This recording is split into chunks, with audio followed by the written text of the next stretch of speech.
Bienvenue dans Histoire de sport, le premier podcast d'Intersport. Des histoires de femmes, de sport et de transmission. Je suis Christelle Javelier et après avoir rencontré 5 femmes inspirantes et passionnées de leur sport, j'ai envie de vous parler de mon histoire avec le sport. Aidée de Justine, je vous dirai tout sur ma rencontre avec le sport, de notre relation passionnée et de la place qu'il a dans ma vie. Bonne écoute!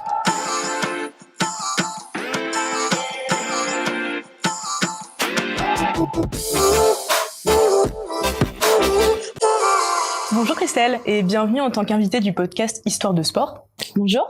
Est-ce que tu peux te présenter ? Alors, je m'appelle Christelle Javelier, j'ai 32 ans.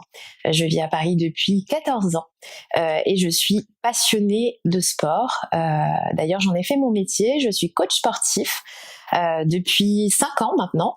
Et voilà, ma passion, c'est de vivre le sport au quotidien. Je suis aussi influenceuse spécialisée dans le sport de manière générale, mais je parle plus de fitness et de certaines activités que je pratique. Sur les réseaux sociaux et mon blog, je distille des petits conseils autour de ma pratique et de la pratique des personnes qui me suivent. Alors justement, on parlait de ta pratique, tu es très active. On peut citer dans tes sports le fitness, le running, le trail, le triathlon et occasionnellement du surf. Est-ce que tu peux nous raconter donc la rencontre non pas avec ton sport, mais avec tes sports ?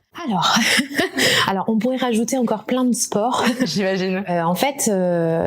Pour moi, c'était pas gagné. On va commencer par le début. J'ai jamais été fan de sport dès le départ, ou j'ai jamais eu un sport qui m'a donné envie de pratiquer et de devenir sportif de haut niveau, ou en tout cas d'en faire tout le temps. Mais en revanche, j'ai eu la chance d'avoir un entourage qui m'a toujours poussé à pratiquer une activité physique et qui se rendait compte à l'époque que c'était quelque chose d'essentiel dans l'hygiène de vie. Ma mère m'a poussée à faire de la danse classique, ça n'a pas fonctionné. Je trouvais que j'étais aussi on va dire jolie qu'un éléphant quand je faisais mes petits sauts et que j'étais en première, deuxième, enfin c'était horrible. Ensuite, j'ai fait de la natation, j'ai fait aussi du yoga. À l'époque, pour une jeune femme, c'était assez rare, ouais. C'était pas encore à la mode. Et voilà, j'ai fait plein de sports, de la course à pied aussi. Et ça me plaisait pas trop jusqu'au moment où j'ai eu l'envie, suite à un reportage que j'avais vu à la télé, de faire du kickboxing. Alors là, ça n'a pas été gagné parce que mes parents n'étaient pas trop pour. Ils se faisaient un peu des montagnes de ces sports de combat qu'ils estimaient un petit peu trop violents, ouais. Pour une fille. Mais du coup, à force de persuasion, j'ai réussi à faire du kickboxing, à rentrer dans cette salle, dans ce club, et là vraiment j'ai appris à aimer le sport. J'ai appris le goût de l'effort, voilà, le sport en tant que tel.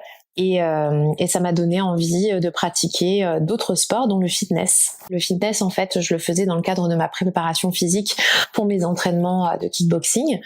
Et puis, de fil en aiguille, je vais essayer d'être assez bref parce que, comme tu l'as vu, je parle beaucoup. De fil en aiguille, voilà, je me suis mise à tester plein de sports différents et je me suis rendu compte que si j'arrivais pas à trouver un sport en particulier, c'est parce que j'aimais le sport tout simplement. Il fallait juste avoir ce déclic. Je l'ai eu. Et maintenant, c'est vrai que mon plaisir, c'est d'apprendre tous les sports. D'accord. Donc du coup, tu dis t'aimes le sport, mais du coup, qu'est-ce que la pratique de ces sports t'apporte dans la vie ? Un peu de tout.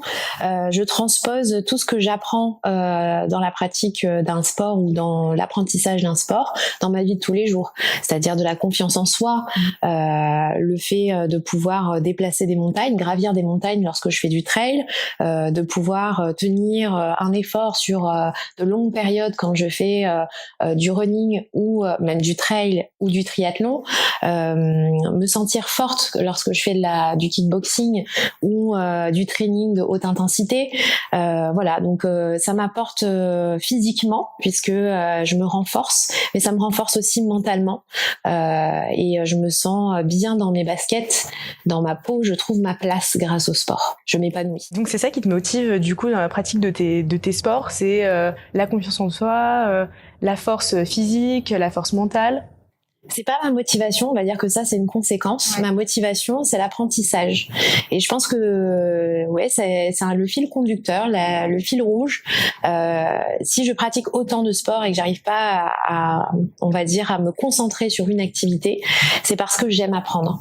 Et j'aime cette sensation d'être débutante et d'avoir tout à apprendre et de se dire, maintenant, il faut se retrousser les manches, il faut transpirer, il faut apprendre la tactique, il faut tout réapprendre, comme si qu'on était un petit enfant qui apprend à marcher. Moi, j'adore cette sensation d'apprendre à marcher, et c'est pour ça qu'à chaque fois que j'accomplis un challenge ou que j'arrive à performer dans une activité, un sport, que j'ai envie de découvrir ce que je n'ai pas encore fait. Et du coup, admettons, là, tu commences un nouveau sport, tu serais plutôt du genre à te fixer des objectifs directement, ou alors à faire une séance simplement quand t'en as envie, par plaisir? Un peu des deux. Je pense qu'il faut pas oublier le plaisir, mais il faut aussi savoir se fixer des challenges, des objectifs. On peut s'inscrire à une course par exemple, et ça permet vraiment de se dire voilà, sur un terme, enfin sur le long terme ou un court terme, je vais m'entraîner, et ça m'aide à me motiver.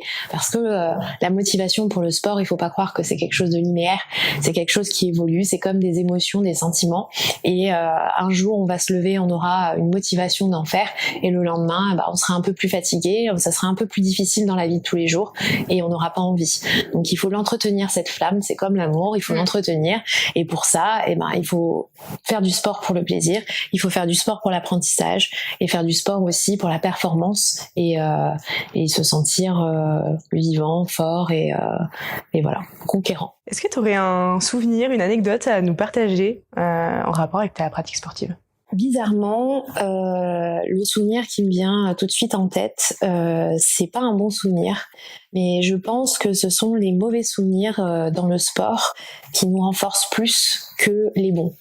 Ça nous apprend plus sur nous-mêmes, et au final, on se rend compte que c'est bénéfique.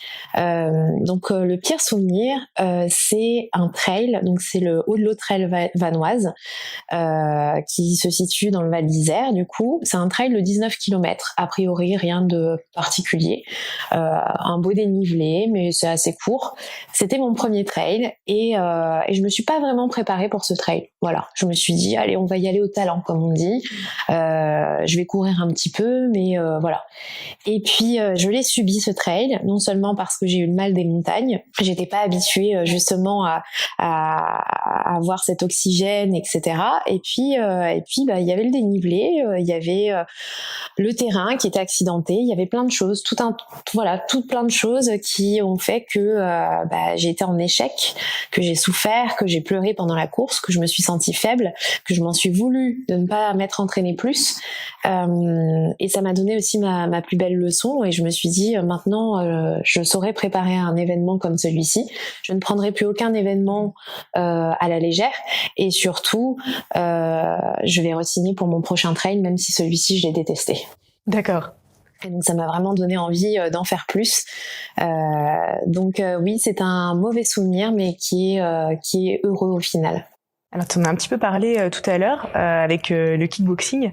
Oui. Est-ce qu'on a déjà tenté de te décourager à faire du sport ou un sport? Alors le kickboxing, oui, effectivement, parce que il y a cette connotation de violence dans les sports, dans les sports de combat, dans les arts martiaux. Mais ça, en fait, je pense que c'est lié à la méconnaissance du sport, parce que une personne qui connaît les arts martiaux, elle sait aussi tout le respect qu'il y a autour de ce moment où on est sur le ring ou sur le tatami. On se bat pas à l'extérieur, c'est vraiment très codifié. Donc il n'y a pas de violence, en fait. Moi, je le vois pas comme ça, je le percevais pas comme ça déjà à l'époque, et du coup oui, effectivement ma famille avait peur. Elle voulait pas m'en empêcher, mais elle avait peur pour moi, parce que effectivement j'étais une jeune femme, elle se disait elle va être peut-être elle va recevoir des coups, donc elle va peut-être être défigurée, mais sinon non, on m'a pas dissuadée, hormis cette fois-ci, mais par contre on m'a toujours conseillé de faire certains sports en fonction du genre. C'est-à-dire que moi j'ai toujours détesté la danse. Je me suis jamais sentie à l'aise dans la danse. Et la danse classique, je ne voulais certainement pas en faire. On m'a un peu forcée à le faire parce que toutes les petites filles à l'époque en faisaient. Et moi, je me retrouvais pas dans ça et ça m'a rendue un peu malheureuse sur le moment parce que je m'épanouissais pas. Je sentais que j'étais un peu différente de toutes ces petites filles gracieuses. Comme je le disais, j'ai l'impression de pas être à ma place du tout. Et voilà. Donc c'est juste ça. Peut-être qu'on m'a conseillé les mauvais sports. Ouais. Voilà. Du coup, ça en vient à ma prochaine question sur les clichés sur les femmes dans ta pratique, dans le sport en général. Donc, tu l'évoquais, en effet, il y a des sports qui sont plutôt conseillés pour les femmes. Est-ce que toi, tu as déjà été confrontée à des clichés? Oui, je t'en parlais justement là de par mon expérience, mais moi ce que je vois surtout, c'est que ce sont les femmes elles-mêmes qui se confortent dans ces clichés, ou en tout cas qui acceptent d'être sous l'emprise de ces clichés, qui se disent une femme, ça transpire pas trop, j'aime pas trop transpirer. Est-ce qu'elles n'aiment pas transpirer ou est-ce qu'on leur a dit à un moment donné qu'une femme ça ne transpirait pas?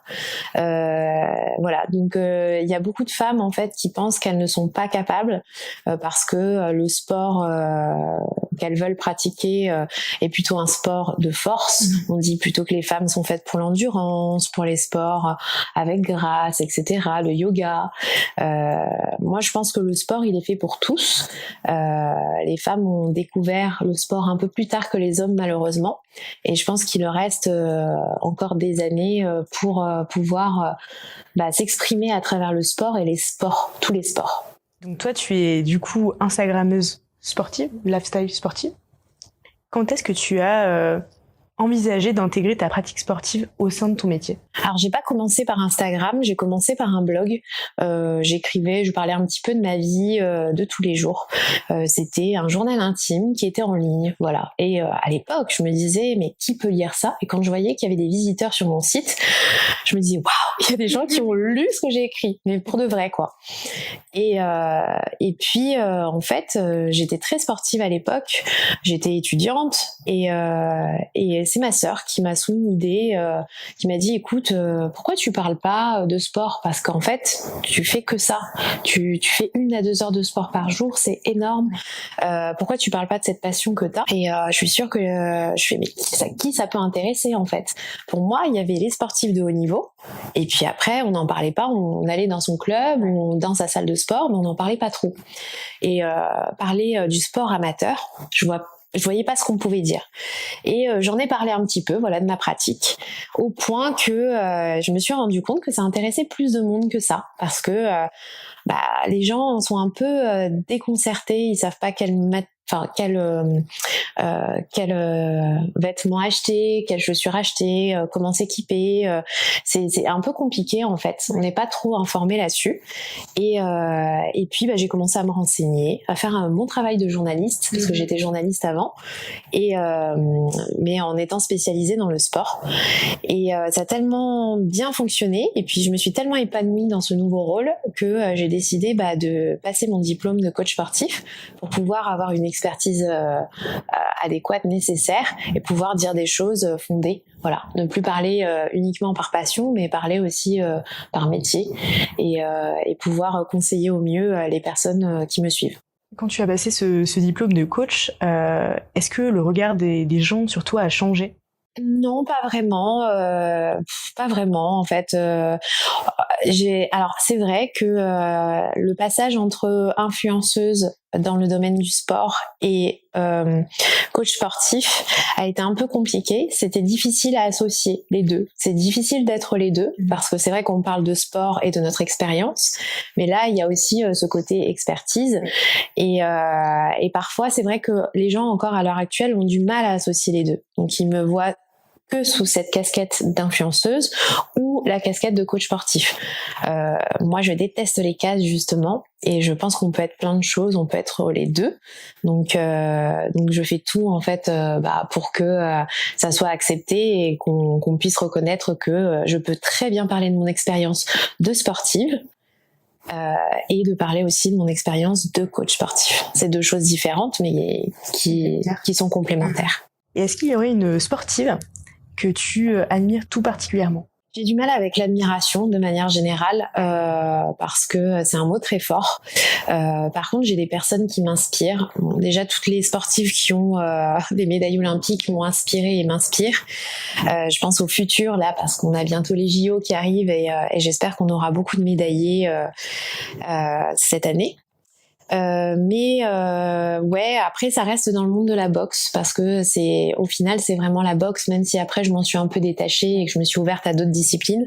C'est vraiment la boxe qui m'a donné le goût de l'effort et puis honnêtement j'ai rarement ressenti autant de difficultés, enfin d'efforts que lorsqu'on s'entraîne. C'est un sport qui demande beaucoup de rigueur, qui est très très dur. Et c'est un sport aussi très masculin en France. Et donc voilà, j'aime beaucoup les boxeuses. Je pense à Estelle Mosley que j'aime tout particulièrement. T'en parles un petit peu avec justement les JO qui vont arriver. Est-ce que tu trouves que le sport féminin n'est pas assez médiatisé en France ? Oui, il n'est pas assez médiatisé et pourtant c'est quelque chose dont on a vraiment besoin. La médiatisation en fait permettrait de mettre plus en lumière ce sport et surtout d'apporter des sponsors, d'apporter de l'argent dans le sport féminin. Et en fait c'est ça qui manque cruellement à l'heure actuelle, c'est de l'argent pour créer des infrastructures, pour créer des clubs féminins, pour soutenir en fait ce sport féminin. Et c'est pour ça d'ailleurs que c'est assez compliqué, c'est que moi j'ai vu beaucoup de sportifs de haut niveau qui sont obligés de travailler à côté, qui travaillent, donc ils peuvent pas se consacrer uniquement à leur discipline. Donc effectivement, on peut pas être la meilleure quand on doit s'occuper, quand on travaille en 35 heures debout toute la journée. C'est pas possible. Donc je pense qu'il faut vraiment, si on veut avoir des graines de championnes et des championnes, il faut mettre tout en œuvre pour pouvoir avoir les meilleures conditions, leur créer les meilleures conditions, comme c'est fait dans d'autres pays. En France, c'est pas le cas malheureusement à l'heure actuelle. Et pour ça, il faut vraiment mettre en lumière ce sport féminin. Donc il faut communiquer au maximum sur le sport au féminin. Donc là, on parlait des athlètes, notamment des athlètes femmes.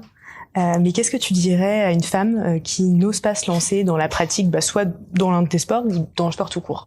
On va parler du sport tout court parce que en fait moi ce qui m'intéresse c'est mon objectif et il est atteint, c'est quand on me dit ça y est, j'ai décidé de me mettre au sport. Le but c'est vraiment d'avoir le moins de personnes sédentaires et on voit sur les chiffres que les femmes ont plus tendance à être sédentaires que les hommes. Les raisons voilà, on vient de les évoquer, mais le but voilà, c'est vraiment de faire du sport. Moi je leur dirais à ces femmes de ne pas avoir peur, surtout que le sport va les transcender.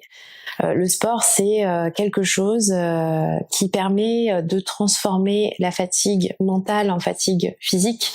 Mais en fait, c'est un cercle vertueux. Et ce cercle vertueux, il est partout.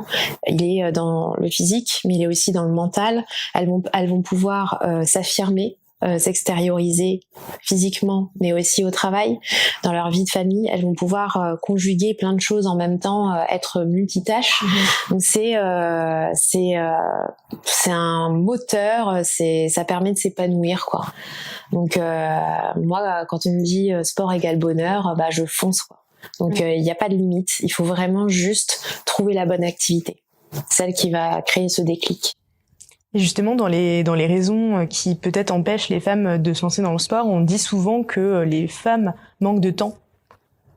Qu'est-ce que tu pourrais donner comme conseil pour qu'elles puissent s'organiser et tenir leurs séances ? Elles manquent de temps parce qu'elles vont chez le coiffeur, elles se font une manucure, c'est ça ? Pourquoi on dit qu'elles manquent de temps ? C'est je pense un cliché et puis après c'est aussi une réalité pour certaines femmes. Je pense notamment des mamans qui traditionnellement ont quand même un rôle de maîtresse de maison et s'occupent aussi plus des enfants que les hommes, ce genre de choses. Après c'est un cliché sur lequel on peut débattre. Moi, je pense que c'est en train de s'inverser un petit peu. Je pense que les papas prennent de plus en plus de place dans la vie familiale, en tout cas au foyer, etc. Après, je ne suis pas mère de famille, donc je peux pas parler par expérience. En tout cas, ce que je sais, c'est que Le temps, on l'a pas, on se le crée. Donc on crée des priorités. Moi, ça m'arrive de dire, j'ai pas le temps de voir mes amis, mais en fait, ma priorité, c'est peut-être d'aller m'entraîner. Je veux pas me l'avouer, je ne l'avoue pas, mais voilà, j'ai une priorité, j'ai fait passer ça en premier. Donc non, je pense pas qu'on n'ait pas le temps, peut-être un peu moins. Effectivement, certaines femmes ont à charge une famille ou des mères célibataires et ça va être plus compliqué de pouvoir s'entraîner tous les jours comme moi j'ai la chance de pouvoir faire. Mais voilà, je pense qu'il est toujours possible de se créer des moments dans l'agenda pour prendre soin de soi. Et il faut pas oublier que le sport, ce n'est pas juste une activité physique, c'est prendre soin de soi, c'est du bien-être. Donc il faut penser ça comme une séance de ciné. Moi, je compare toujours ça à une sortie, séance de ciné, aller chez le coiffeur, etc. Moi, le sport, je le vois comme ça aussi. Donc, c'est s'accorder un moment pour soi, rien que pour soi. Les auditeurs qui te suivent peut-être sur Instagram connaissent le hashtag Activre. Mais pour les autres, est-ce que tu peux expliquer ce que c'est et pourquoi tu l'as lancé ? Activre, c'est la contraction de deux mots. Active, donc être dans le mouvement, bouger, voilà, aller de l'avant. Et donc c'est en anglais bien sûr. Et ensuite, mon blog s'appelait Le Canarivre. Il s'appelle toujours Le Canarivre. Donc du coup, j'ai créé Activre. Activre, en fait, c'est justement ce que je disais tout à l'heure, l'envie de faire bouger les choses en bougeant. Donc c'est créer du mouvement dans sa vie de tous les jours, c'est entreprendre physiquement en faisant du sport, des activités, en changeant ses activités, mais entreprendre aussi dans sa vie, oser changer de vie, etc. Donc comme je te disais, pour moi le sport c'est un déclencheur de plein de choses positives dans sa vie personnelle, dans sa vie professionnelle, et moi grâce au sport j'ai réussi à franchement faire des choses de dingue. Oser quitter j'ai fait des études pour devenir journaliste d'investigation, je l'étais et j'ai osé tout plaquer pour vivre mon rêve. Je dis pas que ça a été facile, mais je l'ai fait. Voilà, donc le sport, ça, c'est ce qui m'a permis en fait de tenir le coup à chaque fois. C'est ce qui me permet d'être en santé. Voilà, donc c'est un peu tout ça. Donc c'est bouger au quotidien pour faire bouger les choses dans sa vie. Et du coup, par ce hashtag, tu as créé une communauté finalement, oui, qui peuvent peut-être s'inspirer de toi et s'inspirer aussi de toutes les personnes qui utilisent le hashtag Activre. Oui, en fait, ce que je voulais, c'est pas personnifier ce que je disais. Je voulais vraiment créer une communauté parce que moi aussi, je m'inspire beaucoup de mes lecteurs et de mes lectrices. Je regarde, donc grâce à ce hashtag, j'arrive à retrouver leurs publications, à les suivre au quotidien, même si je les suis pas sur Instagram, mais je les retrouve, je lis, je vois ce qu'elles font, les challenges, et moi, ça me donne des idées, je m'inspire en fait, je me nourris de tout ça, et elles aussi se nourrissent de tout ça. Et en fait, ça permet à toutes ces personnes de se dire je ne suis pas seule. Moi, j'habite peut-être, je sais pas, dans le sud de la France. Moi, j'habite au Canada. Voilà, je suis ce hashtag Activre et je retrouve d'autres personnes aussi motivées. Je me sens pas seule dans l'effort. Je me sens pas seule dans les moments de doute. Je me sens pas seule quand je réussis. J'ai vraiment une communauté qui a cette pensée positive autour du sport. Le but, c'est vraiment l'effet papillon. C'est que toute le sport et tout ce que ça peut engendrer de positif viennent interagir avec, je te disais, le quotidien, le professionnel, et puis au-delà de ça, les autres personnes, et que ça touche vraiment tous nos cercles en fait. Le cercle familial, etc. Et que ça aille au-delà du compte Instagram, en fait, oui, dans la vraie vie. Merci beaucoup, Christelle. On arrive à la fin de cette conversation. Merci beaucoup. Super intéressant. Merci à toi. À bientôt. Merci, à bientôt.